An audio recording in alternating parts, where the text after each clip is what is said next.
Why is this so hard? Why do I do this to myself? You know what? It's never worked. I can't do this. I have no time. No time. I don't have time. Whenever you're facing these mental beatdowns, do you ever ask yourself, why are you doing this in the first place?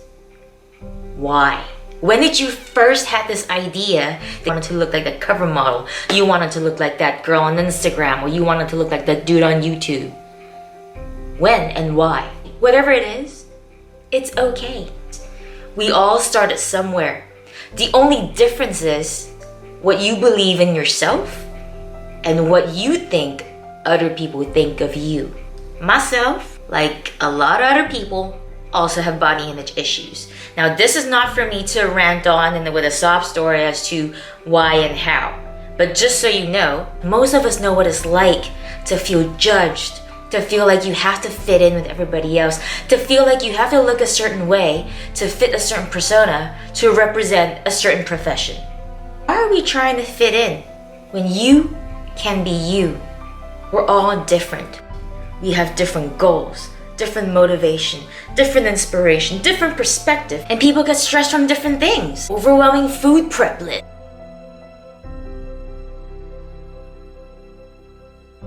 Through looking at their calendar and seeing like 20 things on them, just thinking about the cookie they cannot have. We're all built differently.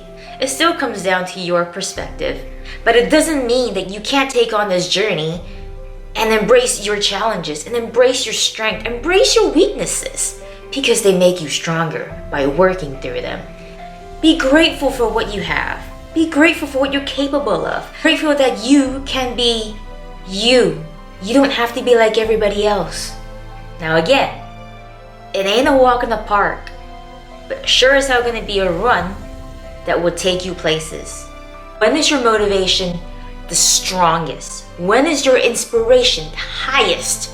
And I want you to ride on this roller coaster that's gonna go high and low and tons of loops and life is gonna be upside down, but it's exhilarating. And you know at the end of that roller coaster, you feel elated. You feel confident. You feel so empowered because you took on a challenge and you faced your fears and you came out feeling awesome. I can go on about stats on what this challenge will include, but you can read. It's in the description. We bring our phones everywhere. We use our phones for everything. So we want to make it as easy as possible for you to reach success. There'll be video tutorials on the exercises and some of the workouts, what would right look like, what are the common mistakes, how to correct them. There will also be a library of recipes and food ideas, food hacks. I love kitchen hacks. Training programs that we want you to follow and monitor and track. All of that sounds overwhelming, but there's an app, you key everything into it. You don't even have to send it to me because I can just log in and look at your progress. I can log in and see if you're doing it right. And you have access to us. You have access to the coaches. Communication is key. For you to rant and for you to share what you're going through and have your questions answered. Sometimes it's just wondering, am I doing this right? Is this what she wants me to do? Drop us a message. That's the easiest part. The rest of it is on you. So, are you ready for a challenge?